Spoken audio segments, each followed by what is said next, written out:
Փոխնախագահը ցանկություն է հայտնել այցելել Սամվել Կարապետյանին եւ սրբազաններին, քանի որ բոլորի համար արդեն Կարապետյանին եւ սրբազաններին, քանի որ բոլորի համար արդեն պարզ է, որ կա կրոնական եւ ընդհանուր հայացքների համար մարդուն հետապնդելու օրինակ ու այդ առաջարկը ու այդ դիմումը մերժվել է, այսինքն պատասխան չի տրվել, ոչ թե մերժվել է, պատասխան չի տրվել։ Մենք վստահ ենք, որ Ամերիկայի Միացյալ Նահանգների հասարակության նշանակալի մասը կիսում է մեր կարծիքը մեր եկեղեցու հանդեպ եւ համարում է, որ մեր ճանապարհը ու այն գաղափարները, որի համար մենք պայքարում ենք, ճիշտ են։ Պարոն Կարապետյան, ներողություն, մենք հենց նոր տեղեկություն ստացանք, որ դատարանը եւս 2 ամսով երկարաձգեց Սամվել Կարապետյանի խափանման միջոցը, ձեր մեկնաբանությունը, չնայած որ սպասելի է։ Ասեմ, ջան, վախը իրանց մոտ էլ եմ ուզում ասեմ, եթե դուք չեք վախենում, եթե իրանք չեն վախենում Սամվել Կարապետյանի խոսքից, Սամվել Կարապետյանի եւ մեր հայրենակիցների շփումից, ինչու են այսքան ժամանակ կոչի հոդվածով 37 վայրկյան հոդվածով պահում կալանքի տակ։ Վախենում եք, եթե վստահ եք, որ հաղթելու եք ընտրություններում, եթե վստահ եք, որ քաղաքական բոլոր գործընթացներում հաղթած եք դուրս գալու, այդ մարդը թող շփվի իր հայրենակիցների հետ եւ մենք կտեսնենք, թե ով է հաղթած դուրս գալու։ Պարոն Կարապետյան, ամեն դեպքում այդ տեղեկությունները ինչ որ լրատվամիջոցներ են տվել, մենք վստահ չենք, փաստաբանները ավելի ուշ հավանաբար առիթ կունենան դեռևս մանրամասներ, որովհետեւ ասացին դեռ 2-3 ժամ տևելու է, դեռևս չշտապեն գնահատականներ տալ։ Պարոն Կարապետյան, այս համատեքստում կխնդրեմ անդրադառնաք նաեւ շարունակվող ճգնաժամային իրավիճակին, իշխանություններ եւ եկեղեցի, մենք տեսնում ենք, որ ամեն կիրակի այսպես դանդաղ քայլերով իշխանությունները Փաշինյանի առաջնորդությամբ գնում են իրենց այսպես կոչված ազատագրության պլանին։ Հանգուցալուծումը դուք ինչպես եք տեսնում, մի կողմում եկեղեցին է իր իմաստնությամբ, լռությամբ, իր դարավոր դերակատարմամբ, մյուս կողմում իշխանությունները իրենց հրատապ հապճեպ որոշումներով, ուր պիտի հասնի այս ուղին, ինչպես հանգուցալուծվի։ Հանգուցալուծումը լեգիտիմիզմն է, իսկ լեգիտիմության առումով մեր ամենայն հայոց կաթողիկոսը, ամենայն հայոց հայրապետը Գարեգին երկրորդն է եւ չի կարող երկրի չինովնիկ, չի կարող որևէ երկրի որևէ չինովնիկ որոշի, թե կաթողիկոսը մեր ով է լինելու, առավել եւս, եթե նա դեռ հարցեր ունի իր նախկին մեղքերի հետ։ Թող նա մի հատ իր մեղքերի հարցով ապաշխարության գա, նոր մեզ հրամցնի իր տեսլականը եկեղեցու հետ կապված։ Պարոն Կարապետյան, հեցի թեմային վերադառնալով, արդյոք Տաշիր կապիտալը որպես սեփականատեր թեկուզ եւ նախկին ունի վերահսկողական որևէ մեխանիզմ պարզելու, թե ով է լինելու հաջորդ գնորդը, երբ որ կկատարվի այդ գործարքը։ Ասեմ այսպիսի բան, հեցի հետ կապված թեման, ինչ որ այսօր եղավ, դա գնում է դեմ Ստոկհոլմի արբիտրաժի որոշման դեմ։ Եվ բայց ելի եմ ուզում մեր հասարակությանը ասեմ, որ սա մեր հայացքների համար կրած ֆինանսական կորուստ է, բայց մենք պատրաստ ենք ելի այս կորուստին, ինչ վերաբերում է հետագա վաճառքի հետ կապված, եթե իրանք ուզենան։ Ստոկհոլմի արբիտրաժը արդեն արգելք է դրել, ոչ մի աշխարհում ոչ մի լուրջ վարկանիշ ունեցող ընկերություն չի գա, չի գնի որևէ ընկերություն, որը միջազգային արբիտրաժով արգելք է դրած նրա օտարմանում, նրանք պետք է հաշվի առնեն, որ այդ ներդրողները պետք է ունենան իրավունք արբիտրաժ դիմելու։ Եթե արբիտրաժ դիմելու իրավունքը մարդկանց ոտնահարվում է, ոչ մի լուրջ ներդրող Հայաստան չի գալու, միայն գալու են իրենց ընկերները, բացելու են բետոն ուզել ու Հայաստանում որևէ զարգացում մենք որակական չենք ունենալու։ Դրա հիմնական ապացույցը արդյունաբերության մեջ մեր անկումն է, եթե ոսկու առևտուրը հանենք, մեր արդյունաբերությունը անկման մեջ է։ Եթե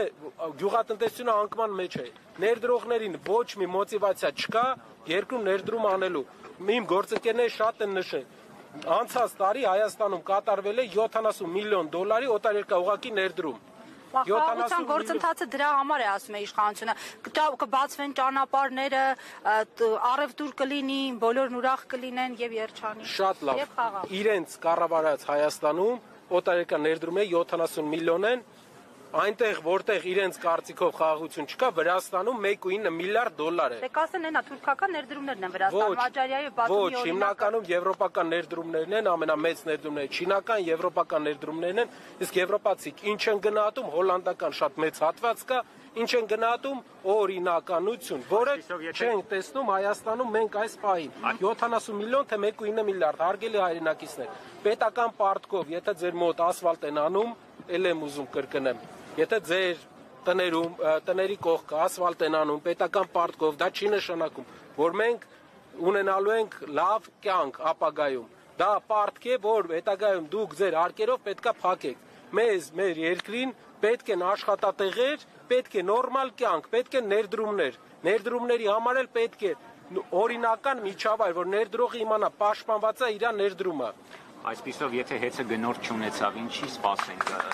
ճգնաժամի սպասենք այդ ոլորտում։ Հեծը միակ տեղը, որտեղից հեծը կարող է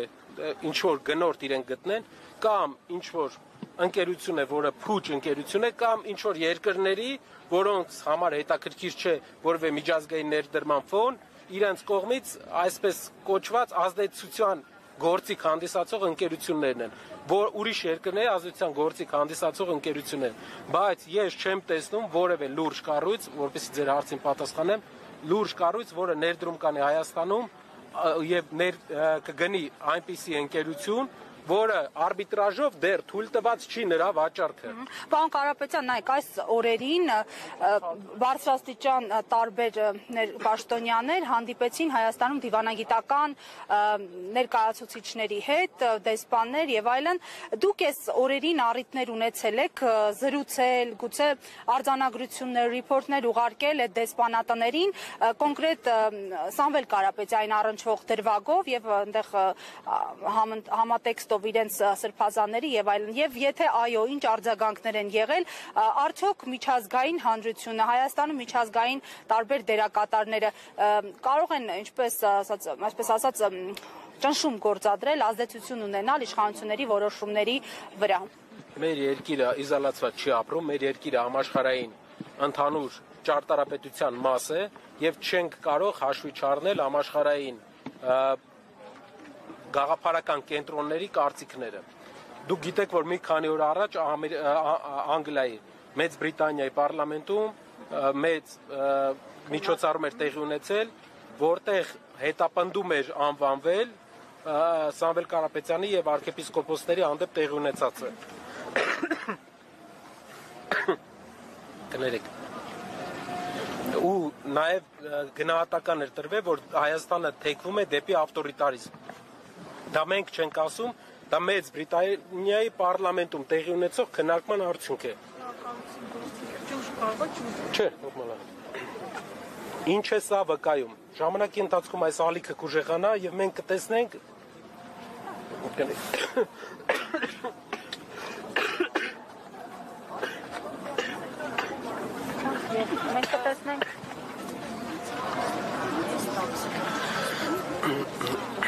Չէ, նորմալ։ Մի փոքր դատաստան հետո շարունակենք։ Ես պիտի բայց նաև ներողություն խնդրեմ եւ ասեմ, որ ինֆորմացիան 2 ամսով երկարաձգելու ճիշտ չէր, մեր գործընկերները շտապել էին։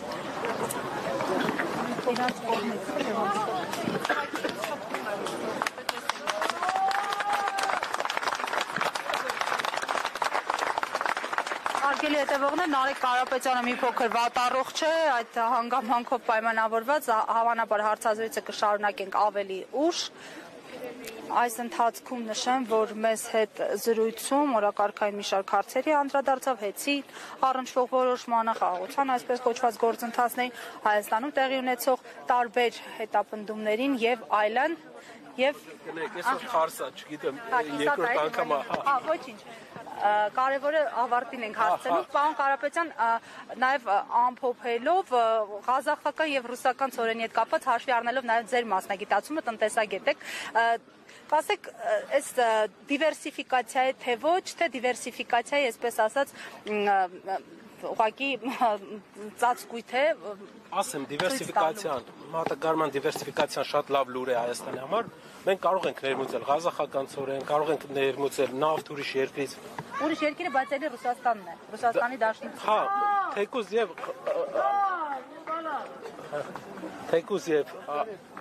թեկուզ եւ Ղազախստանից եւ այլ երկրներից մենք կարող ենք ներմուծել եւ դա լավ դիվերսիֆիկացիա է։ Մենք դրա դեմ բան չունենք։ Հիմնական բանը, որ մենք տեսնում ենք, հիմնական խնդիրը դա նախ այն ինչ որ իրենք ներկայացրեցին, բանի հետ կապված Ադրբեջանի միջոցով, որ Վրաստան է տեղափոխվել, այդտեղ կան հարցեր, քանի որ Ադրբեջանի հետ կապված մենք ունենք չկարգավորված հարցեր, բայց ընդհանուր առումով Հայաստանի մատակարարման ֆոնը լավացնելու առումով շատ լավ լուր է դա։ Պարոն Կարապետյան, մի քանի օր ես ուսումնասիրում եմ հատկապես վերջին իրողություններով պայմանավորված պետգնումները, գնում չհանդիսացող ծախս ընթացակարգով հսկայական աստղաբաշխական թվեր են ուղղվում արբիտրաժային դատարաններում Հայաստանի շահերը պաշտպանելուն, կա հստակ հաշվարկ հեծի առնչությամբ, այսպես ինչ պարտավորություն է ստանձնելու Հայաստանի Հանրապետությունը եւ ի վիճակի է արդյոք այս պահին։ Հարյուրավոր միլիոնների պարտավորություն է լինելու, որը վճարելու է Հայաստանի քաղաքացին, որը իրանք ամեն իրենց սխալ քայլ, ամեն իրենց էմոցիա հարյուրավոր միլիոնների վնաս է տալու։ Մեր ինչու են իրենք հարկատու մեծ հարկ տվող հիմնարկից երկրի ֆինանսական վիճակը վատթարացնող հիմնարկ սարքում։ Հարյուրավոր միլիոնների դոլարների կորուստ է ունենալու Հայաստանի պետությունը։ Կոչ եմ անում կանգ առեք, կոչ եմ անում վերադարձեք միջազգային իրավունքի օրենքների շրջանակ։ Պետրոսյանը շարունակելու է աշխատավարձ ստանալ Սամվել Կարապետյանը։ Որոշումը դեռ չկա, բայց ամենայն հավանականությամբ այո։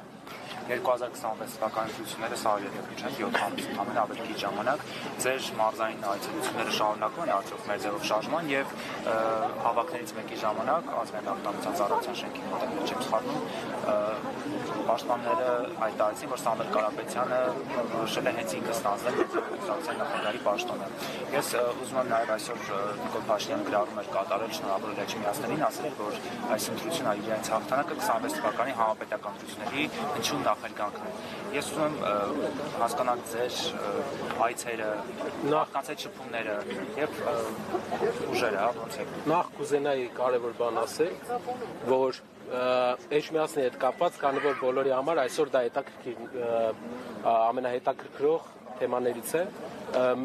մենք պետք է հասկանանք, որ հին ընդդիմադիրների եւ իշխանության այսօր եղած պարադիգման չի կարող բերել հաջողության։ Այսինքն նոր ուժ է պետք Հայաստանին, որպեսզի կարողանանք փոփոխություն անել մեր երկրում։ Ամենայն դեպքում ընդդիմությունը հավաքել է ավելի շատ ձայն, հաղթել է Էջմիածին քաղաքի մեջ, որը երբեք տեղի չէր ունեցել վերջի տարիներին։ Բայց պարադիգման պետք է փոխվի։ Նոր ուժ պետք է մտնի խաղի մեջ, քաղաքական խաղի մեջ եւ փոխի մեր երկրում եղած պարադիգման, որպեսզի դուք հասկանաք 10%-ը 15%-ը, եթե տարբեր լիներ նախորդ այս Էջմիածնի ընտրությունների ժամանակ, դա եղանակ էր փոխելու։ Մենք հասկանում ենք, որ այս եղած ստատուս քվոյի պարագայում, եղած իրավիճակի պարագայում երկրում փոփոխություններ չեն լինելու։ Իսկ մեր հասարակության մեծ մասը սպասում է փոփոխությունների։ Դրա համար մենք առաջարկել ենք, որ մենք պատրաստ ենք ստանձնել ինչ-որ պատասխանատվություն Հայաստանում փոփոխություններ բերելու առաջամարտիկը լինել։ Ինչ վերաբերում է 26 թվականին, իրենց շատ պետական պաշտոնյաներ հայտարարում էին, որ իրենք հաղթել են Սամվել Կարապետյանին, տարբեր ինտերպրետացիաներով, արգելներս մեր ձև շարժումը չի ունեցել թեկնածու, իրենք չեն հաղթել Սամվել Կարապետյանին, թող չուրախանան կամ չուզենան հաղթանակը կպցնեն։ Սա երկրում եղած, այս բան եղած քաղաքական ստատուս քվոյի պարագայում առաջացած ընտրություններ են։ Եվ վերջում մի բան կուզեմ ասեմ, դուք նկատեցիք ինչ ուրախ էին իրենք, որովհետև իրենք արդեն ոնց որ հիասթափ հույս չունեին, որ իրենք կարող են միտեղ հաղթեին ու այնքան էին ուրախացել, որ միտեղ վերջապես միտեղ հաղթել են։ Բայց իրենք ընդամենը միտեղ են դեռ հաղթել։ Արխային։ Պետք է աշխատենք։ Շնորհակալ եմ։